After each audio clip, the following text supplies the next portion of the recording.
Oh. What's up? This is Dad Dirty Spoon from the IWC, and this is the Wrestling Recap Prediction Show for TNA's Bound for Glory 2013. As you can see, I'm back in Casa de Spoons, and it feels great to be back on YouTube. I gotta say, I have been gone for far too long.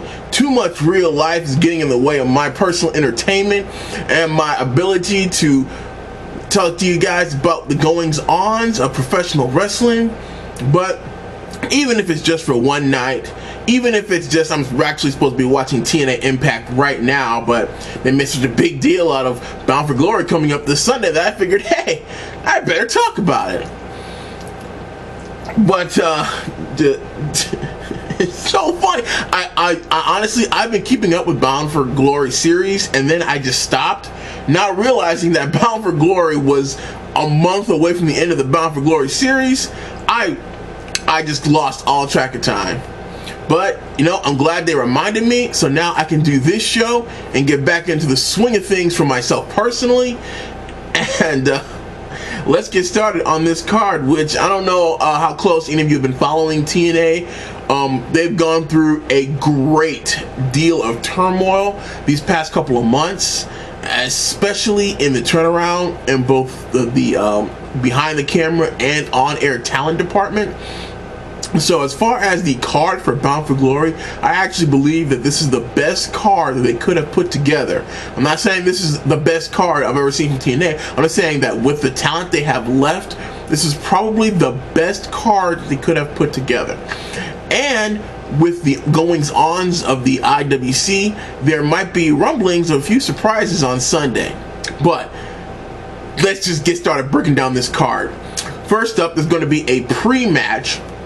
4 TNA tag teams are going to be fighting in an elimination style gauntlet match. Oh, not really gauntlet. It's 4 corners match. First pin to a finish. And one of those tag teams will challenge the champions, James Storm and Gunner, for the TNA World Tag Team Championships. I'm not even going to. I don't even think it matters who comes out of that. James Storm and Gunner are going to retain their World Tag Team Championships. They're the most over tag team that TNA has, and again, like I said, they don't have a whole lot of options due to budget constraints. That is the rumor coming out of Tennessee. Then we've got a triple threat or a 3-way for the TNA Knockouts Championship. We've got ODB, Gail Kim, and Brooke Tessmacher. Well, I don't think it's going to be Brooke Tessmacher, so it's really between ODB and Gail Kim.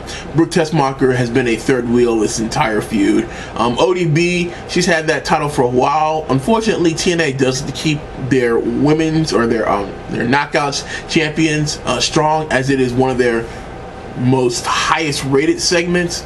And ODB's been a very, very entertaining champion, so I'm going to say ODB retains over Gail Kim and Brooke. And next up, we've got Kurt Angle versus Bobby Roode. Kurt Angle has just completed a stint in rehab, and he will be inducted into TNA's Hall of Fame. So odds are he's definitely going to win this match. Kurt Angle over Bobby Roode. Then we've got kind of a mini grudge-ish match. We've got Sting versus Magnus. Magnus was pretty upset he did not win the Bound for Glory series after having a sizable lead. However, the way the Bound for Glory series finals works, lead doesn't really matter. So I know it's pro wrestling and they can write it however they want, but I do think that Magnus is the guy that TNA thinks can be a good hand for them in the ring going forward. Sting is in the twilight of his career, so I think that this will be Sting putting over Magnus. Magnus will win this match at Bound for Glory. Next, we've got the Ultimate X match for the TNA X Division Championship. We've got the champion Manik versus Austin Aries versus Chris Sabin versus Jeff Hardy versus Samoa Joe. This is going to be the train wreck, spot fest, crazy over the top match that Ultimate X has always been known for, and it's probably going to be my match, my favorite match, because that's the kind of match I like. The biggest name in this match by far is Jeff Hardy. However, Chris Sabin, with his recent heel turn, has not really been getting over. So I think that Jeff Hardy and Chris Sabin can just immediately be removed from this match. So it's really between Austin Aries, Manik, and Samoa Joe. Austin Aries is getting a lot of press. He's talking, I'm not saying smack, but he's definitely opened his mouth and inserted his foot a little bit more than he probably should about the goings on with TNA. So I think for political reasons, Austin Aries will not win this match. And I gotta say that Manik has not been the champion that I kind of hope he would. So I think Samoa Joe is going to come out of Ultimate X with the X Division Championship. That will allow Jeff Hardy to move up the card and possibly challenge for the World Championship.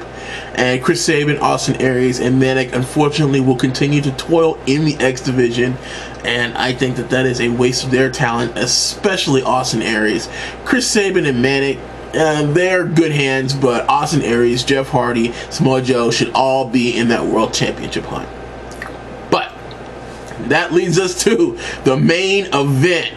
AJ Styles, winner of the Bound for Glory series, just turned from heel to face again in the past couple months. Actually, no, it's been about a month.